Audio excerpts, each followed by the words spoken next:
She then goes on to tell me something that changed my life forever. She asks me, "Were you born in this country?" And I was immediately offended. I put my hands on my hips and I said, "Yeah, I was born in this country." She then goes on to ask me, "How old are you?" I said, 19 years old. She says, "Are you married?" I said, "No, ma'am." She says, "Do you have any kids?" I said, "No, ma'am." "May I help you find something?" She then goes on to tell me something that changed my life forever. She says, "You look like you could be the next Miss USA." And I laughed at this woman hysterically. I said, "Lady, I don't know what you're talking about. I'm going into my sophomore year at Virginia State. I'm about to commission in 3 years, go on active duty, be a military officer." Somehow, this crazy woman convinced me to meet her at Starbucks the very next day. She brought this foot-tall stack of pageant books, and she goes on to convince me to compete in my very first pageant.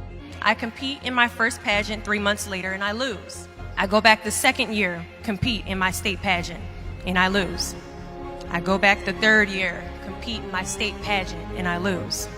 Go back the fourth year, compete in my state pageant and lose. Go back the fifth year, compete in my state pageant and lose. But guess what happens the sixth year? I lose.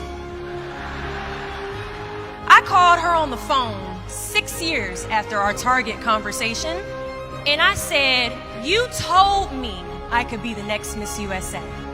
And she says, "Deshawna, keep trying, keep trying, keep trying."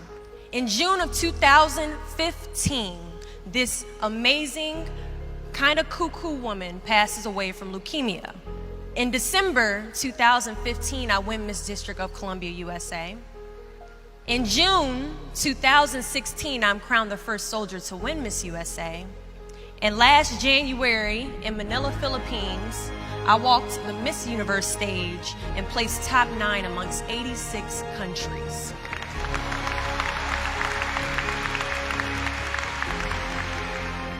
Do not fear failure, but please be terrified of regret. When you walk out this door into the real world, you will receive a lot of shut doors, a lot of turned down applications. You will hear way more no's than you hear yeses. Giving up is something I did a lot of growing up, and I don't think I really challenged myself to stick anything through until I joined the track team in middle school. I remember having to ask my mom after tryouts and making it to the team for my very first pair of track shoes. Now, at the time, she walks into our house and she has a bag that has a nice Nike check sign on it. So I get excited because I wasn't getting new shoes very often. I go to take the shoe box out the bag and I notice that it says a size 9 on it.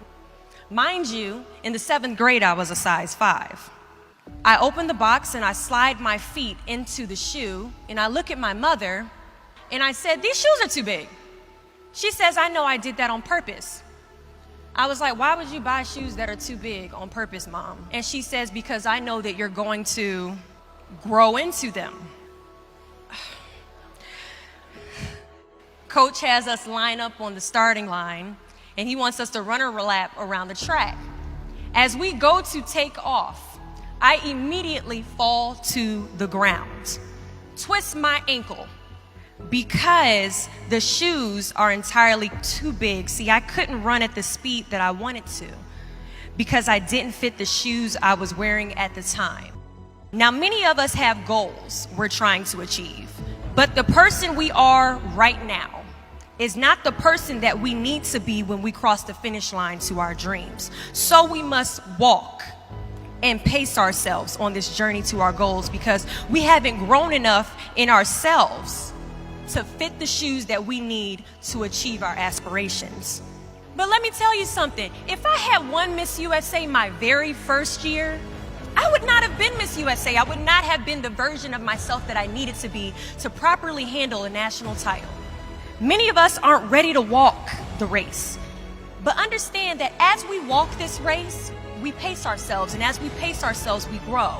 And as we grow, our foot gets bigger, and as our foot gets bigger, our shoes begin to fill, and as our shoes begin to fill, we can now run a little bit faster, and as we pick up the pace, we get to the finish line at the exact time we are destined to cross it. Do not fear the word no, but be afraid of the possibility of a yes that you have prematurely destroyed because you decided to quit before the clock strikes 12. There are a lot of questions that is going to keep you up at night, but I guarantee there isn't one question that will keep you up longer at night than the question, what if I didn't give up?